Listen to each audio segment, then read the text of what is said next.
అందరికీ నమస్కారం.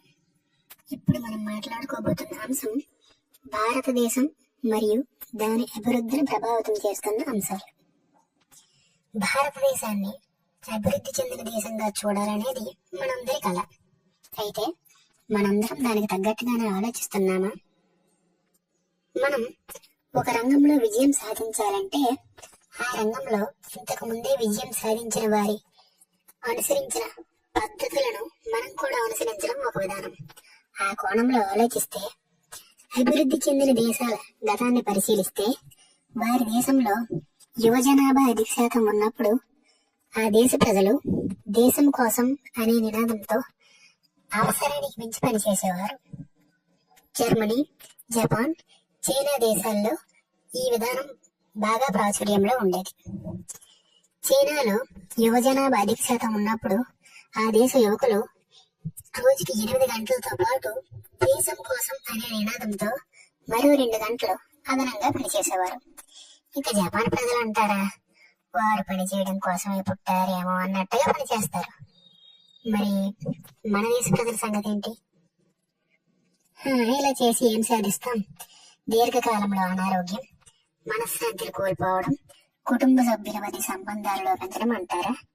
పోనీ ఆ కోణంలో కాకుండా వేరే కోణంలో ఆలోచిద్దాం. మనం రోడ్డుపై వెళ్తున్నప్పుడు ఎవరైనా ఎవరినైనా హత్య చేస్తున్నారనుకోండి, మనం దాన్ని ఆపలేం. ఎందుకు అంటే దాని తర్వాత పరిణామాలు ఎలా ఉంటాయో మనకు తెలియదు కాబట్టి. అంటే ఆ హత్య చేస్తున్నప్పుడు ఆపడం వలన వారి ఆవేశం ఎక్కువై మనకు గాయాలు చేయొచ్చు, లేదా మనల్ని హత్య చేయొచ్చు. కాదు అంటే హత్య చేసి వెళ్ళిపోయినా కూడా తర్వాత పోలీసులు వచ్చేటప్పటికి మనం అక్కడే ఉంటే ఈ పోలీసులు, కోర్టులు, కేసులు అంటూ రకరకాల అనవసర సంబంధం లేని అంత తొందరగా వదిలించుకోలేని విషయాలు మనం ఇరుక్కుపోవచ్చు. కనుక మనం అలాంటివి చేయలేం. దీన్ని ఎవరు కాదనలేరు. మన భారతదేశంలో వ్యవస్థ అలా ఉంది.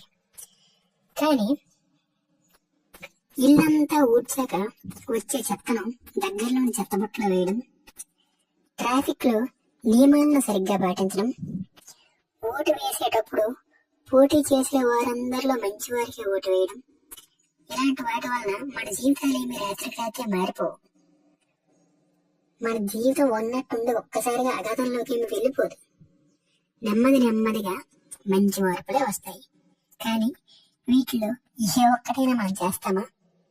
చేయం. మనకి ఎవరికి అలాంటి అలవాట్లు లేవు. కానీ దేశంలో ఉన్న ప్రతి ఒక్కరిని విమర్శిస్తాం. ఆత్మవిమర్శ మాత్రం చేసుకోం. పోనీ ఏ నాయకుడైనా మంచి చేద్దామని నిజంగా ఒక మంచి చట్టం తీసుకువస్తే అది మనకు నచ్చలేదు అనుకోండి, వచ్చే ఎన్నికల్లో ఆయన గెలవడం. మిగతా 140 కోట్ల మంది మద్దతు లేకుండా కేవలం ఒకే ఒక నాయకుడి వల్ల దేశం మారిపోతుందా? అది సాధ్యమేనా? ఏమో, నియంతృత్వ పరిపాలన ఉండే దేశాల్లో సాధ్యమేమో, కానీ ప్రజాస్వామ్య ఎన్నికలు ఉన్న దేశంలో అది సాధ్యం కాదు. మనందరి ఆలోచన ధోరణి ఇలానే ఉంటే 2047 కాదు కదా, 2147 నాటికి కూడా భారతదేశం అభివృద్ధి చెందిన దేశాల్లో ఉండదు. అభివృద్ధి చెందుతున్న దేశాల జాబితాలోనే ఉంటుంది.